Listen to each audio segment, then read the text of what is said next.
Hi, my name's Emma, and this is my channel Remade by Emma. Today, I have a bunch of sweaters that I want to unravel. If you've been following me on my channel, this is something that I love to do. I love to go to thrift stores and get sweaters to unravel, to repurpose the yarn for new sweaters or just different yarny projects. So I have been collecting a lot of sweaters for various reasons, but I have a specific project in mind for these. So I kind of just want to take this week or the next couple of days to unravel all of these. So actually not all of them, but I have this one on top just to show an example of a sweater that I'm currently working on where I unraveled thrifted sweaters to create. So this is from two thrifted sweaters, like a greeny one and a beige one, and I'm knitting a new sweater from it. It's very much a work in progress and it needs some fixes before it's on the right track, but just an example of something that I made from thrifted unraveled sweaters. So the quantity of sweaters that I find the most often at thrift stores are cotton sweaters, 100% cotton sweaters. Also, something about me is I love to get specifically all natural fibers. So 100% wool, cashmere, silk, cotton, linen, those sort of things. So these are all 100% cotton, and I've kind of collected them over the last little bit. This pink one I've actually had for a couple years, and it was not one I was planning on unraveling, but recently I decided I don't really like the fit of it on me anymore, but I do like the color, so I'm going to unravel it for the yarn. And then this one was actually gifted to me in like a giveaway that I won, still thrifted by a thrifting channel on YouTube, but yeah, I don't really love the fit of it either, so I'm also going to unravel that one. And then these last three I have all thrifted recently for a specific project that I'm gonna be super annoying about and keep a secret for now, but I want to cast on that project pretty soon, and so it's time to start unraveling these. Also, cotton yarn is great for spring and summer knits, which we're still in the thick of winter here, but spring is right around the corner, honestly. So I just want to get a head start and get these unraveled so that I have them ready for when it's time to get started on those spring and summer knits. So basically my goal is just to unravel these as fast as possible and to get the yarn in my stash. So I don't really know which one I'm gonna start with, but I just kind of wanted to bring you along for the journey. It's kind of just gonna be like a documentary sort of thing, and maybe I'll throw in some tips here or there, but yeah, I don't really know which to start with, but I want to do this as soon as possible. Also, I guess I'll throw in a little tip right now. If you want to look for brands that have cotton sweaters, these are some great options. So Croft and Barrow, that is a wonderful option for finding cotton sweaters. They have so many. This is like if you're going to the thrift store. This one is Ralph Lauren. Yes, this one's a good one too. Tommy Hilfiger. Let's see. This one is Good Threads. I don't know that brand as well, but 100% cotton. And let's see, this last one is Denim & Co. Also a good brand for getting high quality cotton sweaters. So yeah, I really love how all of these colors are looking together as well, which is perfect because they're all gonna go together in a project. So I'm just gonna get started and hope you guys enjoy this video.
All done unraveling the yellow sweater. It was actually much faster than I thought it would be. It still took a couple of hours, but like really not that bad, especially like considering that I have a baby as well.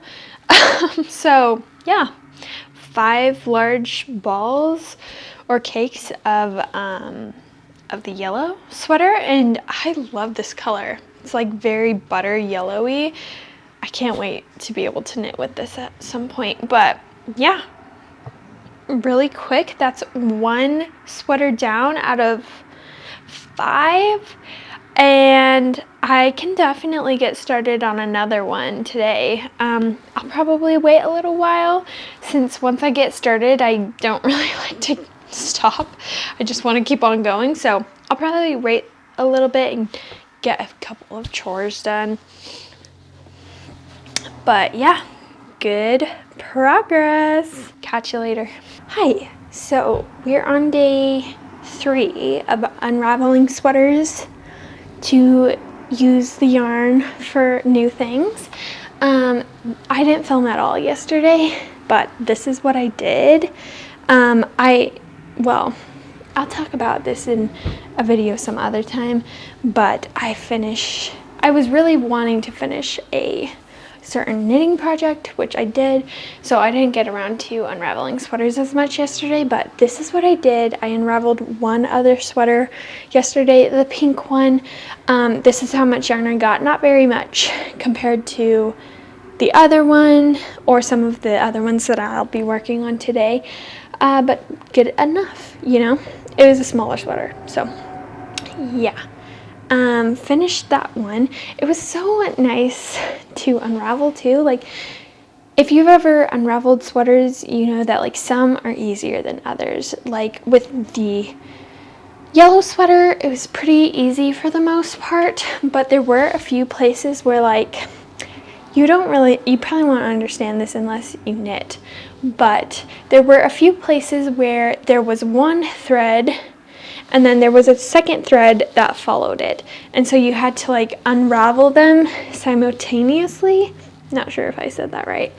And so I had like one of the strings on my automatic winder, and then I was wrapping, like winding the other one just by hand into like a ball. So it wasn't like the hardest sweater that I've ever unraveled, but not the easiest either.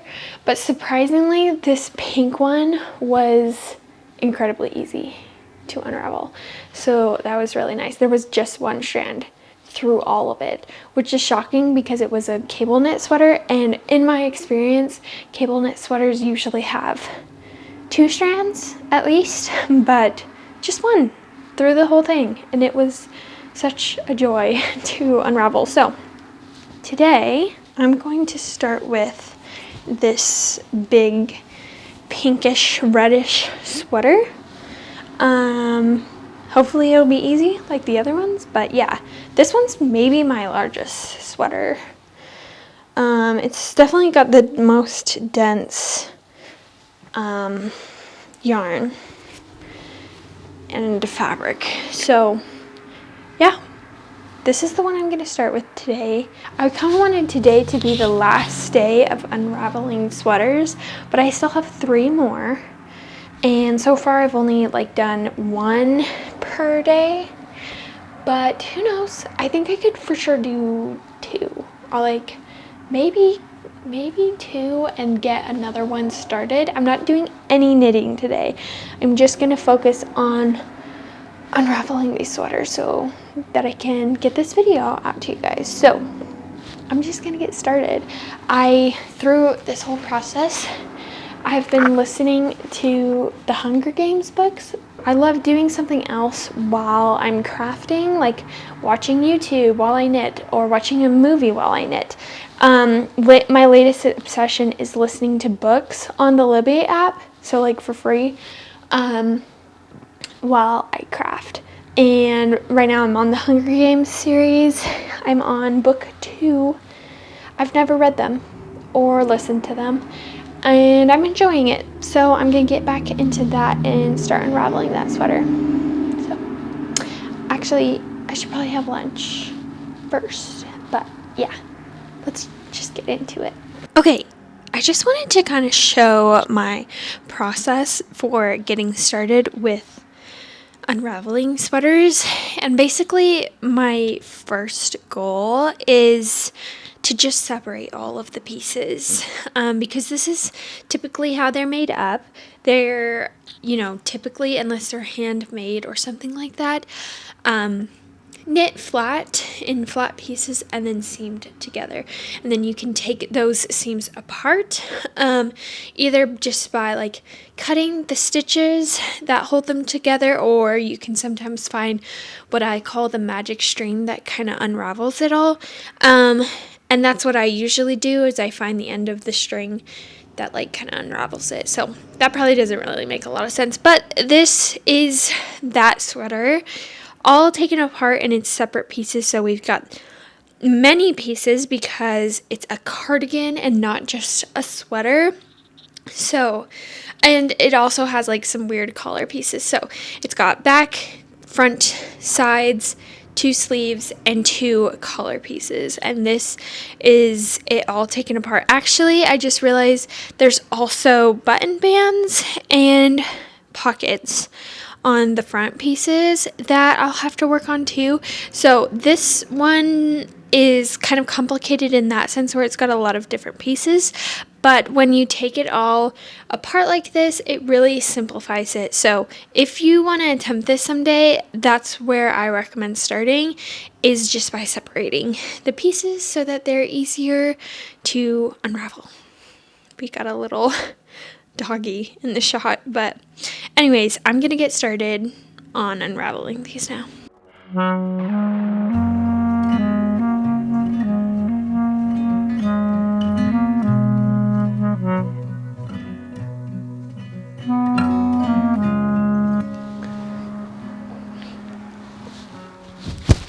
Okay, so this is what I was talking about earlier with it having 2 yarns at the same time, thus making it a little more complicated to unravel.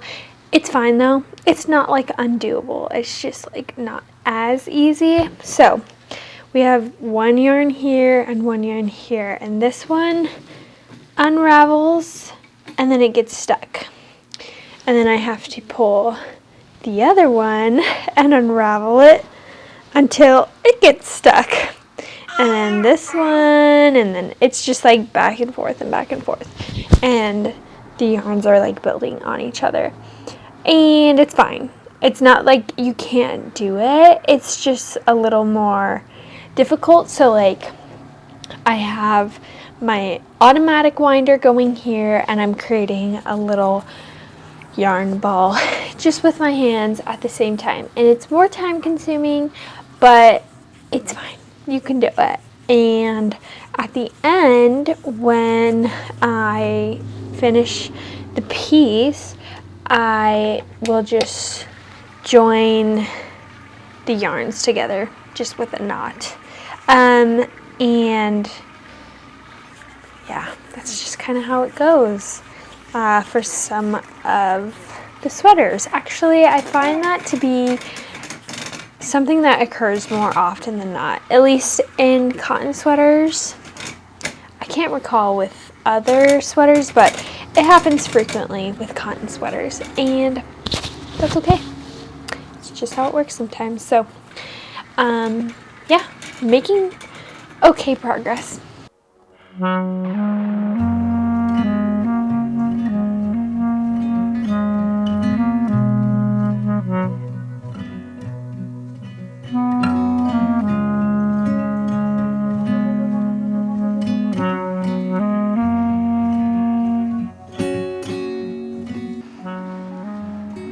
Okay, all done with the pinkish reddish cardigan.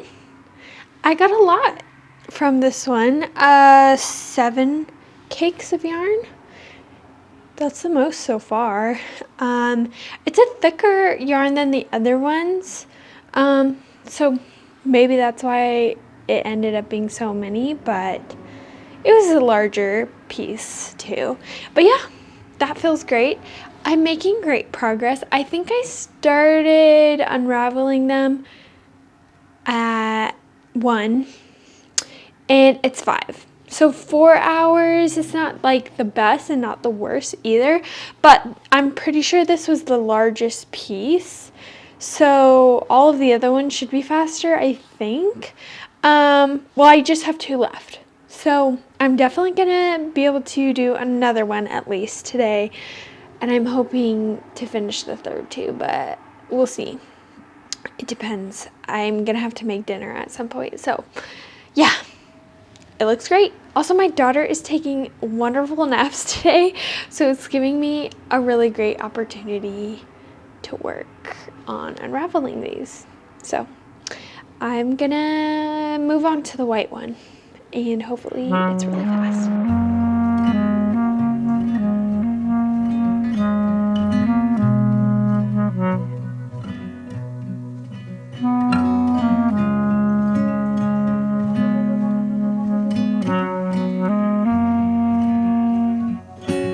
Okay, so I'm choosing the worst time to explain this, but I wanted to kind of talk about how I do the magic string thing and just like do a little step by step, like not too complicated, but slightly.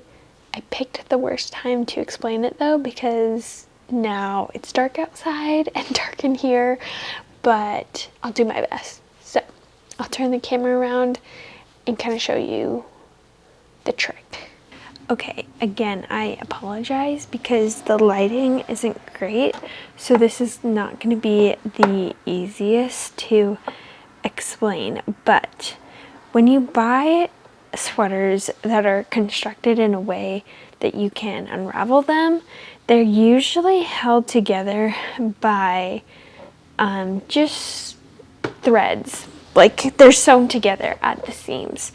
And the seams that you take apart often look a lot like this seam here. They look kind of like a crochet chain stitch, but this is kind of what they look like. This is not the seam I'm talking about, but this is like the appearance of them. These little loops that go into each other. That's kind of what they look like. And they hold seams together. And they look like this on one side, but on the other side, they look, I don't know if you can see that, like stitch, stitch, stitch, stitch. They look more like a sewn stitch on the opposite side. So here is one that is kind of hidden, but do you see this line of stitches that almost looks like this? It looks more like a crochet chain stitch. It's right at the top of there. And then on the opposite side, it looks like a sewing stitch. Okay, so that's what you want to look for. And you can usually find these at side seams where they attach like the shoulders to sleeves, shoulder seams. That's what they look like, and that's where you usually find them. And then you want to find the top of the loop. So there's like, let me see if I can draw it. This is like okay, that's not a good example. This is like the shape of the loop. It's round at the top, but then it comes to a point, and additional loops go into it. Hopefully that makes sense. It's rounded at the top, but comes to a point at the bottom. So the place where you start unraveling the chain is at the rounded top of the loop.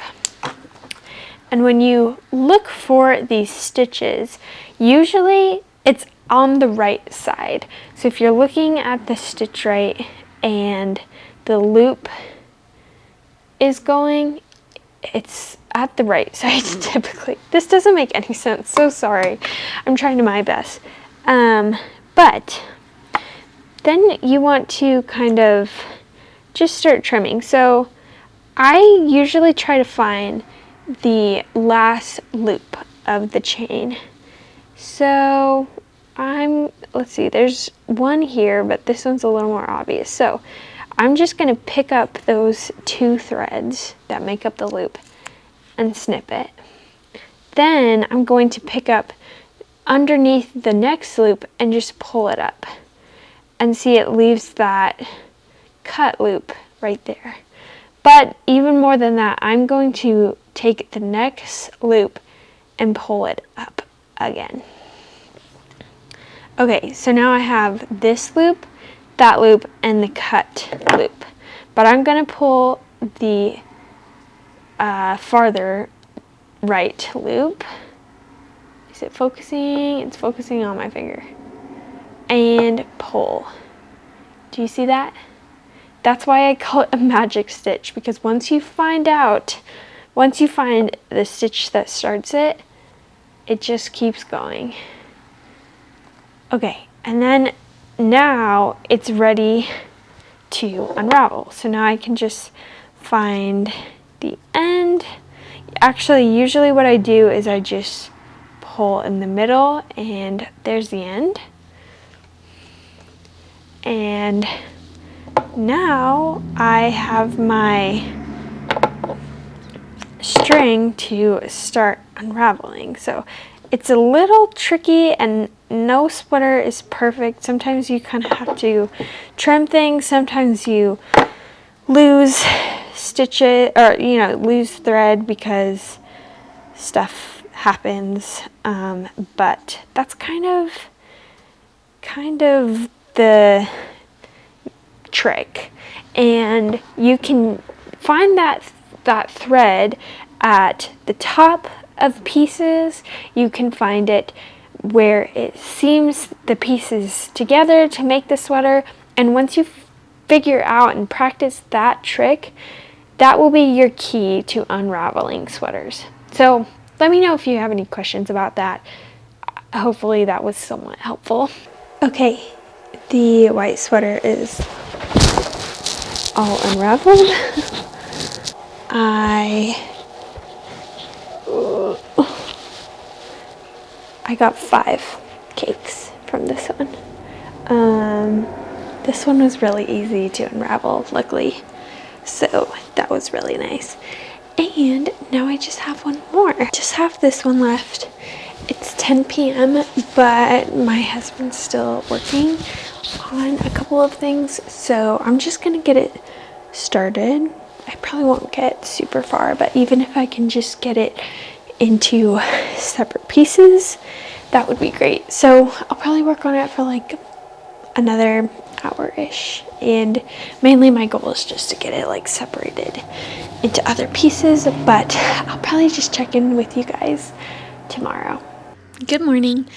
I have this one ready to go. It's all in its separate pieces, and I think it's going to be really easy to unravel, meaning like that it will only have one string throughout all of the pieces, which is a breath of fresh air. So I'm excited. So I'm just gonna jump in, and I think I'll have it all done in like an hour or something. Let's see. It's like 10:30 right now. Let's see if I remember to check what time it is when I'm done.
Okay, I finished it all. Let me show you. This is how much I got from the tan/brown sweater. Pretty good, super easy to unravel, luckily. And I'm remembering to check the time. It is 11:55. So, like almost an hour and a half. Not too bad. And let me show you my haul of all of my yarns that I got. I can't even like fit it all in the screen properly. Look at that. Wow. All of that yarn is now in my stash, and I can use it for my different projects. I obviously got the most out of the pinkish reddish color. Let's see, I got 7 of those, and then 5 of the white, 5 of the yellow, and 4 of both of the tan and the pink. Obviously the pink is a little less. That's the smallest amount, but pretty great. I'm honestly ecstatic to get started on some knit projects. I had one particular project in mind that I was going to use all of these different yarns for, and it's still in there, but it's gonna be kind of more of a stripy, scrappy project. The intent is for it to be stripy and a use of scrappy materials. So kind of my idea is to go through and use a bunch of those yarns for different projects first, and then use the leftovers for that specific scrappy project that I've had in mind. So I don't not too many projects I'll be doing with them. I think I'm going to do 2 sort of sweater projects, but we'll see. But I think I'm gonna start swatching pretty soon.